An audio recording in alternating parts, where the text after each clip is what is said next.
Hemos visto maravillas de ejemplos de cómo se puede mejorar la calidad educativa. Hay muchas formas, dijéramos, en donde hemos visto que se puede mejorar. En mi caso me tuve que enfrentar con un país bastante grande, inclusive Bogotá. Bogotá tiene 1,5 millones de estudiantes hasta el grado 11, aquí tienen casi 1 millón. Colombia tiene 12 millones de estudiantes en esos grados. Nosotros también manejamos educación superior, de manera que 1,5 millones más. Tiene uno en básica 400.000 maestros, tiene 24.000 instituciones de educación básica, tiene casi 300 de educación superior, de manera que son unos números grandes y se dice uno, cómo desde el ministerio se van a dar las líneas o cómo vamos a afectar todo el sistema. Porque obviamente tenemos muy buena gente haciendo cosas maravillosas, aquí lo vimos, en Costa Rica ustedes están haciendo cosas maravillosas, pero cuando a uno lo ponen al frente tiene que empujar un sistema que es muy grande. Entonces es una comunidad educativa grande por atender y es cómo poner un Estado al servicio de los ciudadanos que no siempre está. Y aquí hay un grafiquito que a mí me gusta mucho, creo que está en uno de los informes del Banco Mundial, en donde se explica que es un servicio público. Un servicio público, aquí hay unos ciudadanos, hay unas coaliciones, hay una gente buscando ser incluida, hay unos que no están pobres y hay otros que están pobres, y todos le dan al Estado la responsabilidad de prestar un servicio, en este caso la educación, y financian ese servicio con los impuestos. El Estado, aquí están los políticos, está el Congreso, aquí está pues, la parte tecnocrática del Estado donde se formulan las políticas y se hacen las leyes, hace una serie de reglas del juego que generan unos acuerdos con unos proveedores, que son unas instituciones, en unos casos públicas, y tenemos en este caso que son juez y parte, en el sentido que hacen parte del Estado y prestan el servicio, y otras privadas. Estas organizaciones son las que prestan el servicio y aquí tienen una relación con sus clientes, dijéramos, y esto debería funcionar si tenemos realmente una rendición de cuentas claras entre estos proveedores y estos ciudadanos. A veces la rendición de cuentas se hace a través del Estado, a veces se hace directamente. ¿Qué hacemos para mover todos estos servicios y hacerlos más efectivos? Obviamente desde el gobierno estamos aquí, pues revisamos estas reglas del juego y cambiamos reglas del juego y miramos reglas del juego que nos permitan en parte incluir más gente en el sistema, en parte mejorar la calidad. O sea, tenemos que mover esas reglas del juego a ver si logramos esos dos objetivos básicos en educación. También, y en el caso en que seamos pues, prestadores directos, como es el caso de la pública, pero cuando tenemos instituciones privadas, tenemos que incidir en las organizaciones, hacer cambios en las organizaciones para que efectivamente estas organizaciones prestan mejor el servicio. El reto de la cobertura es enorme, y ustedes lo saben aquí, ustedes tienen problemas logrando la cobertura en secundaria, nosotros también habíamos hecho más o menos la tarea de la primaria y nos enfrentamos con la necesidad de aumentar la cobertura. Y realmente lo logramos, como lo presenta aquí este gráfico, pudimos dar cuenta, estas son coberturas brutas, por eso algunas van más de 100%, pero logramos a todos los niveles. Es muy importante ver la articulación, porque si uno sube, por ejemplo, si uno quisiera aumentar mucho la educación superior, pero no está aumentando la media, pues no tiene la demanda para la media. En todos, aquí están los años 2002 cuando llegamos, después está el año 2008 y el 2009 para mirar también la dinámica y realmente logramos movilizar el país en función de la cobertura. ¿Por qué o cómo lo logramos? Pues básicamente cambiando una cosa que inclusive lo hicimos desde Bogotá, pero después en el nivel nacional fue inclusive más fácil porque nosotros éramos descentralizados y pasábamos recursos a las entidades territoriales. Antes nosotros financiábamos el servicio y les financiábamos a las secretarías de educación el servicio, pero financiábamos y dábamos inclusive algunos recursos mayores a quienes tenían menos cobertura, porque para que aumentaran la cobertura. Realmente todos los incentivos eran malos. Quien tenía más maestros, no necesariamente más estudiantes, recibía más plata. Quien tenía menos estudiantes en el sistema, tenía baja cobertura, recibía más recursos. Entonces eran unos incentivos que obviamente no movilizaban el país hacia el aumento de cobertura. Empezamos a distribuir todos los recursos de acuerdo con los estudiantes. Centramos todo el problema de cobertura en tener más niños adentro del sistema. Algunos me dirán, pues no es tan buena idea, es que el sistema es tan malo, pero bueno, por lo menos siempre es mejor que los niños vayan al colegio, inclusive si el sistema es así. Y logramos estos resultados porque yo creo que se pusieron buenos incentivos, es decir, se cambiaron unas reglas del juego y los estudiantes empezaron a llegar mucho más al sistema. Pusimos otros incentivos y en esto, para una relación más directa entre los clientes y los proveedores del servicio, que fue dar algunos subsidios y dar créditos. En el caso de la básica dimos subsidios a los más pobres porque las familias por pobreza no podían mandar a los niños al colegio y entonces garantizamos unos recursos si los más pobres mandaban a los niños al colegio.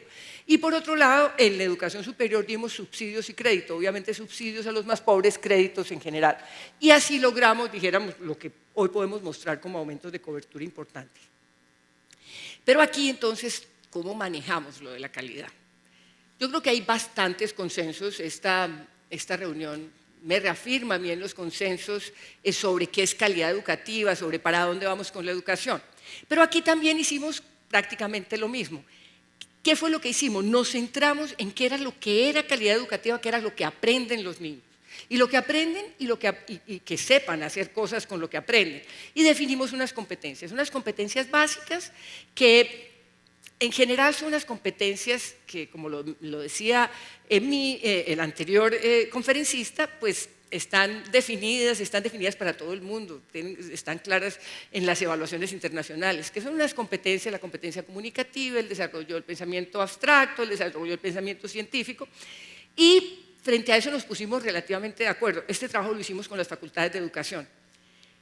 Y definimos adicionalmente, ustedes saben que nosotros somos un país que hemos tenido que enfrentar unas situaciones de violencia extremas, decidimos que había que llamar al sistema educativo, había que llamar la atención del sistema educativo sobre las competencias ciudadanas, sobre la capacidad de vivir con los demás. Y yo creo que Leonardo hizo una exposición maravillosa de lo que son las competencias ciudadanas, de lo que es la ética, sobre todo de esta capacidad que se desarrolla de respetar normas, de entender y oír al otro. Tenemos algunos problemitas allí los colombianos, de oír al otro, de respetarlo y de poder vivir en comunidad. Y en los distintos niveles armamos los estándares y armamos evaluaciones. Inclusive pusimos aquí una descripción de competencias desde primera infancia. Empezamos los programas de primera infancia y dijimos, bueno, les vamos a decir claro a nuestros proveedores de primera infancia de qué es lo que necesitamos que los niños desarrollen para entrar aquí al colegio. En quinto elemental hacemos un examen, en noveno grado hacemos otro examen, en 11º grado, estos son cada 3 años, este es un examen anual que hacen todos los muchachos cuando salen del bachillerato, y empezamos a hacer exámenes en la universidad. Claro, obviamente lo más difícil fue llegar a acuerdos con la universidad sobre qué eran las competencias básicas, porque las universidades se centran mucho más en lo que son las competencias específicas, las competencias laborales. Entonces es mucho más difícil decir yo soy parecido a aquel o a mí me pueden evaluar. De todas maneras ya se están haciendo los exámenes generales y esto también, miren que yo creo que es una cosa muy importante, es ver articulado todo el sistema, verlo articulado desde la primera infancia hasta la educación superior. Realmente a mí llegaban todos, no, es que el problema es que somos malos en secundaria porque en primaria vienen muy mal, en la universidad porque en secundaria vienen muy mal. Bueno, todos somos parte del mismo sistema. Los maestros que están enseñando en la media y en la secundaria vienen de la universidad, de manera que pongámonos aquí todos a mirar cómo vamos a mejorar todos el sistema. Esto ha sido muy interesante, además estamos en todas las pruebas internacionales, también salimos muy mal como Costa Rica en PISA, pero con una lucecita de esperanza, y es que en los 3 años nosotros ya tenemos más, ya podemos comparar 2 presentaciones en PISA, fuimos uno de los países que más mejoró. Y en este caso, cuando uno está ahí tan abajo, lo que importa es realmente el cambio relativo, y lo estamos haciendo. Las instituciones. Estas son reglas del juego, estas son cómo intervinimos las instituciones. mucha información les estamos dando a las instituciones. Les estamos dando una información básica sobre cobertura, sobre, en fin, sobre recursos.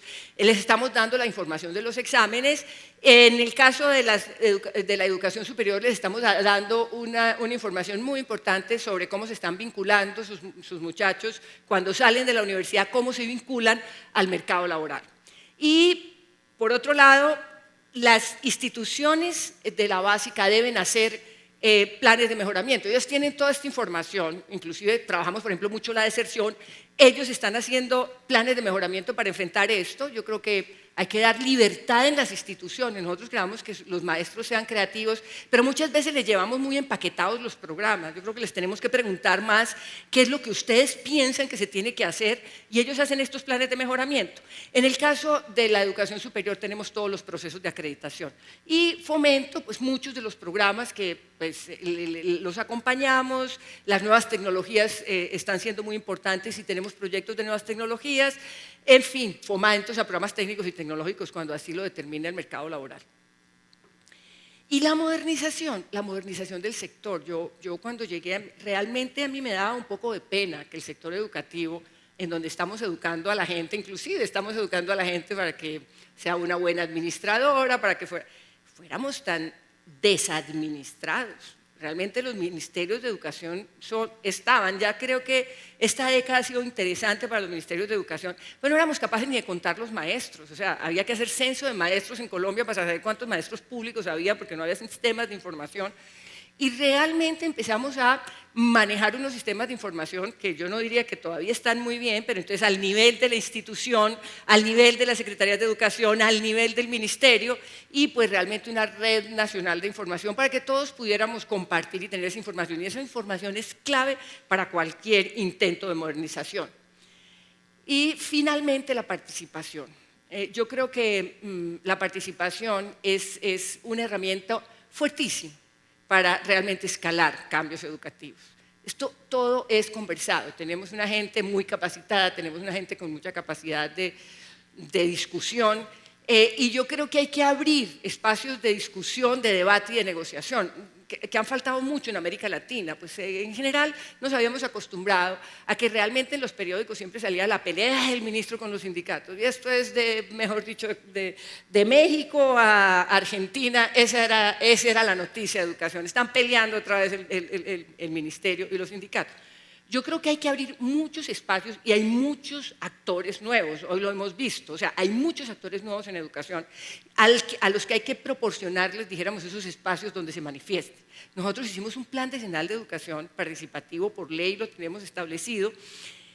Inicialmente yo dije, ¿cómo vamos a hacer una participación de un plan y para un plan decenal? Pues realmente abrimos, la tecnología nos está ayudando mucho y pudimos tener 24.000 personas haciendo documentos, discutiendo en línea y armando este plan. Y además fueron los que quisieron, no los que el ministerio decidió que iban a participar. El que quería se metía y planteaba y sacamos un documento que yo no puedo decir que es realmente el plan como yo me imaginaría un plan que se fuera a ejecutar, pero sí sacamos las líneas y líneas nacionales y líneas locales por donde se está moviendo la educación. Y lo más importante es que expresa lo que queremos hacer de la educación los colombianos.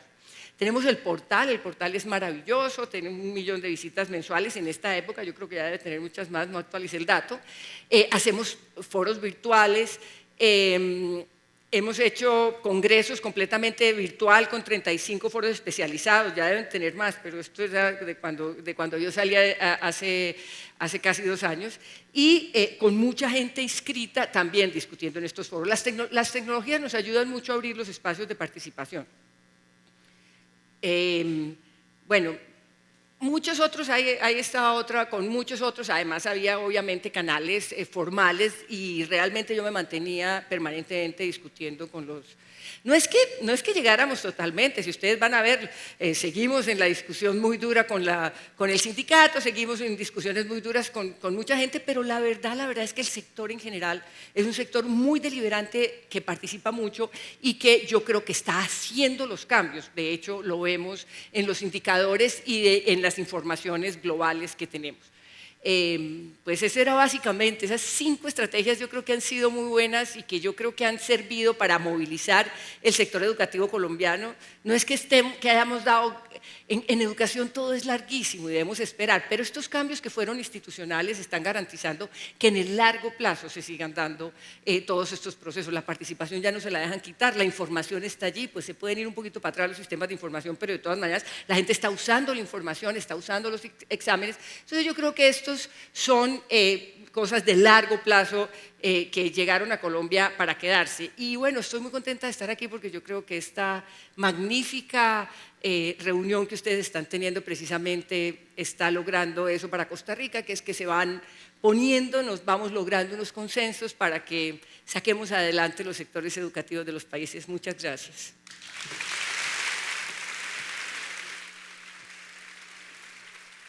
Bueno, espérate, si quieres me lo quitan aquí.